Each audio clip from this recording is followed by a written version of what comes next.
What's up guys, how's it going? Today I'm going to be looking at the Ibanez GFR20GSP.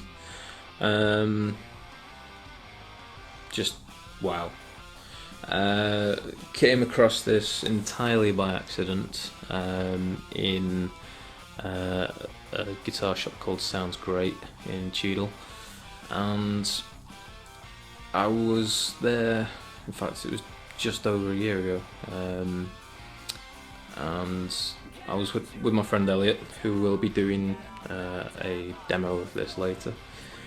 He bought, I think it was the FR320, absolutely beautiful guitar, as you can see here, and while he was having a look at that, because he'd ordered it in to try it out and then subsequently bought it, I went wandering around the shop and I found this, which is the same shape and just an entirely different guitar.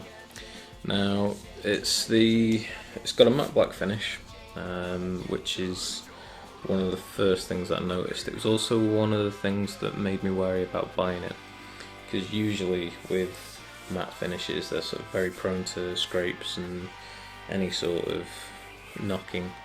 But this is more of a plastic finish rather than properly painted.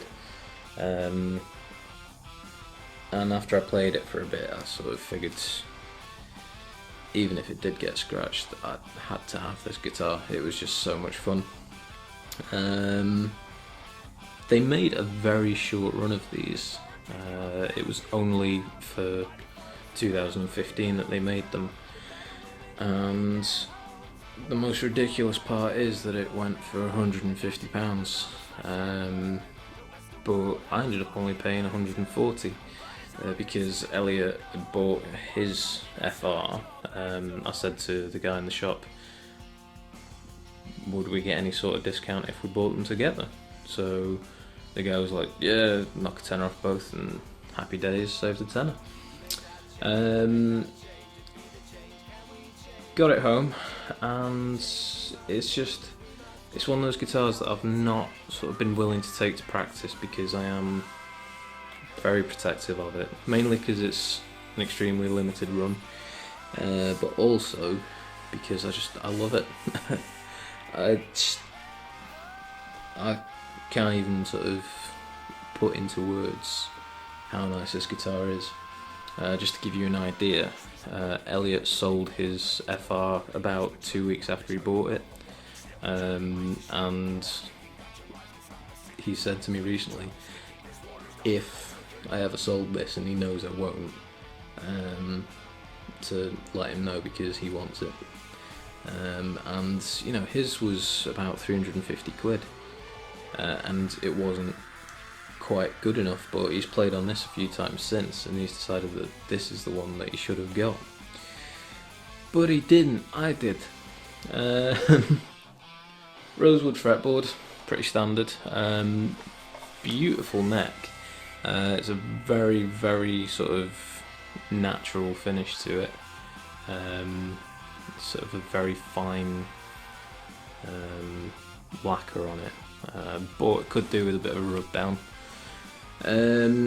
Tuners, they're alright. If it wasn't a limited edition, I would probably be more inclined to swap them out, but I'm hesitant because I know there's not many of these about. I know it's not worth a lot, but it's just one of those things that, you know, a few years down the line, if it's all original, it'll be worth more.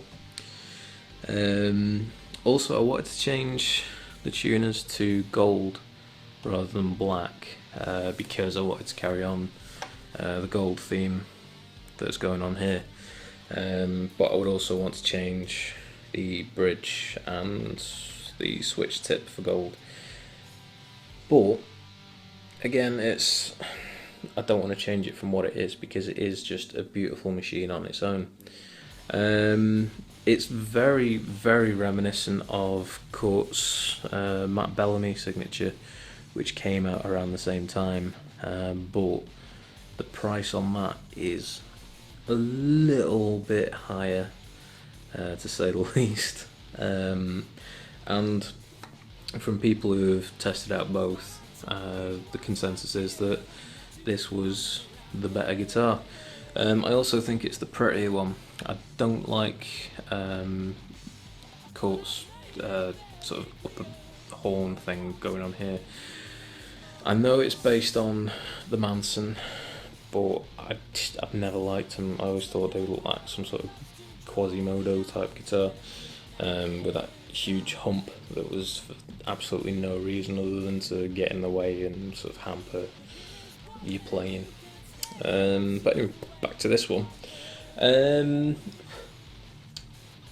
One of the things that I did like for no actual reason was, you see it's string through, this sort of weird metal plate instead of the separate ferrules.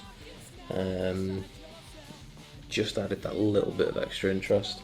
There's no neck plate, it's straight into bushings, and it's a very, very comfortable guitar to play. It's still got 9s on it.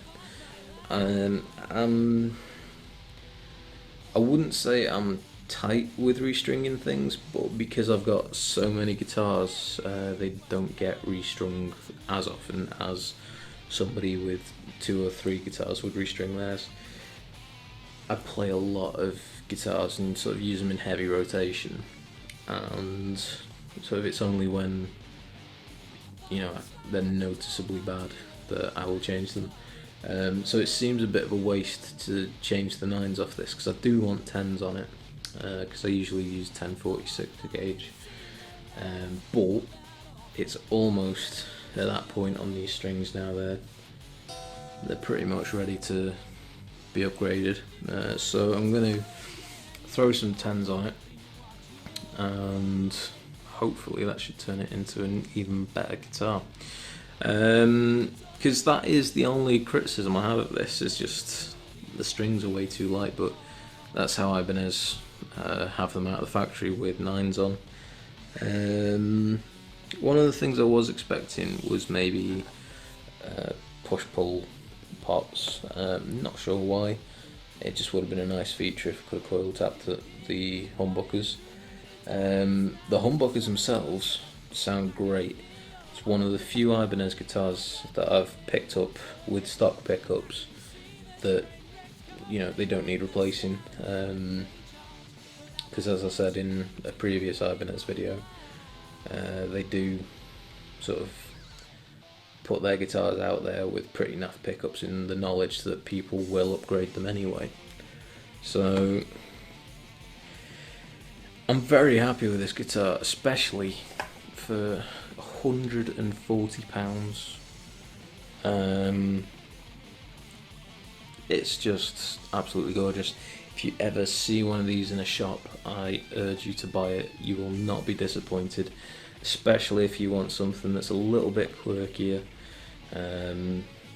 but plays like an absolute dream.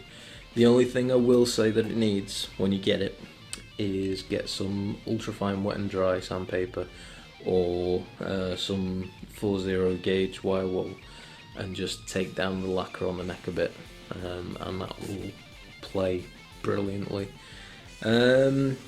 So as he loves it so much, here's Elliot with the demo.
Bye.